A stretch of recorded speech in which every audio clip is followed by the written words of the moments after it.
Hello, ഇന്ന് നമുക്ക് നിങ്ങൾ കൃത്യമായ അല്ലെങ്കിൽ ആവശ്യത്തിനുള്ള വെള്ളം കുടിക്കുന്നുണ്ടോ എന്ന് നോക്കാം. യൂറിനിലെ കളർ വ്യത്യാസം കൊണ്ടാണ് ഇത് മനസ്സിലാക്കുന്നത്. ഈ പിക്ചറിൽ കാണിച്ചിരിക്കുന്നത് പോലെ ഇതാണ് ഇതിൻ്റെ യൂറിൻ്റെ കളർ വെച്ച് നമ്മൾ കുടിക്കുന്ന വെള്ളം നമ്മുടെ ബോഡിക്ക് ആവശ്യമായതാണോ, അതിൽ കൂടുതലാണോ കുറവാണോ നിങ്ങൾ കുടിക്കുന്നതെന്ന് മനസ്സിലാക്കാം. ഫസ്റ്റ് വൺ ക്ലിയർ ആയിരിക്കും, ട്രാൻസ്പെറൻ്റ് ആയിരിക്കും. അങ്ങനെയാണെങ്കിൽ നിങ്ങൾ ഓവർ ഹൈഡ്രേറ്റഡ് എന്നാണ് അർത്ഥം. അതായത് നിങ്ങൾ കുടിക്കുന്ന വെള്ളം ആവശ്യത്തിലേറെയാണ്. പിന്നെ വെള്ളം കുറവ് കുടിക്കുന്നത് പോലെ തന്നെ ബുദ്ധിമുട്ടുണ്ടാക്കുന്ന ഒരു കാര്യമാണ് അമിതമായി വെള്ളം കുടിച്ചാലും. അതിൻ്റെ ബുദ്ധിമുട്ടുകളെക്കുറിച്ചുള്ളൊരു വീഡിയോ നമുക്ക് ഡീറ്റെയിലായി ചെയ്യാം. ഈ ഒരു കളറാണ് എങ്കിൽ നിങ്ങൾ ഓവർ ഹൈഡ്രേറ്റഡ് എന്നാണ് അർത്ഥം. അടുത്തത് പെയിൽ യെല്ലോ കളർ.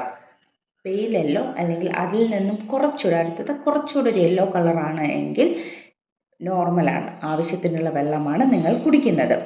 അടുത്തത് കുറച്ചുകൂടെ കളർ യെല്ലോ, കുറച്ചുകൂടെ കൂടുതൽ നല്ല ഡാർക്ക് യെല്ലോ കളർ, അതാണ് എങ്കിൽ നിങ്ങൾ ഡീഹൈഡ്രേറ്റഡ് എന്നാണ് അർത്ഥം. അത് കഴിഞ്ഞാൽ ആംബർ കളർ. ആംബർ എന്ന് പറഞ്ഞു കഴിഞ്ഞാൽ നമ്മുടെ ഹണിയുടെ കളറൊക്കെ, തേനിൻ്റെ നിറം, ഒരു ടൈപ്പ് ഓഫ് യെല്ലോയും ഓറഞ്ചും ഒക്കെ കലർന്നൊരു നിറത്തിലാണ് നിങ്ങളുടെ യൂറിനെങ്കിൽ കുടിക്കുന്ന വെള്ളത്തിൻ്റെ അളവ് വളരെ കുറവെന്നാണ് അർത്ഥം. അടുത്തത് ഡാർക്ക് ബ്രൗൺ, ആ ഒരു ബ്രൗൺ കളർ ഷെയ്ഡൊക്കെയാണ് നിങ്ങളുടെ യൂറിനെങ്കിൽ കുടിക്കുന്ന വെള്ളം വളരെ കുറവാണ്. ഹൈലി ഡീഹൈഡ്രേറ്റഡ് അല്ലെങ്കിൽ സിവിയർലി ഡീഹൈഡ്രേറ്റഡ് ആണ് നിങ്ങളുടെ ബോഡി.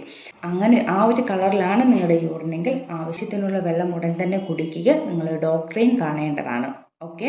ഈ യൂറിൻ്റെ കളറിന് വ്യത്യാസങ്ങൾ വരും. നമ്മൾ പുതുതായി ഒരു മെഡിസിൻ സ്റ്റാർട്ട് ചെയ്യുക, അല്ലെങ്കിൽ മറ്റെന്തെങ്കിലും കളർഫുൾ ആയിട്ടുള്ള ഫുഡ് കഴിക്കുക, വൈറ്റമിൻ സപ്ലിമെൻറ്റ്സ് അല്ലെങ്കിൽ മറ്റെന്തെങ്കിലും സപ്ലിമെൻറ്റ്സ് എടുക്കുക, ഇങ്ങനെയുള്ള അവസരങ്ങളിലും യൂറിന് കളർ വ്യത്യാസം ഉണ്ടാകും. ഇങ്ങനെയാണ് യൂറിൻ്റെ കളർ വെച്ച് നിങ്ങൾ ഹൈഡ്രേറ്റഡ് ആണോ, ആവശ്യത്തിനുള്ള വെള്ളം നിങ്ങൾ കുടിക്കുന്നുണ്ടോ എന്ന് നോക്കേണ്ടത്.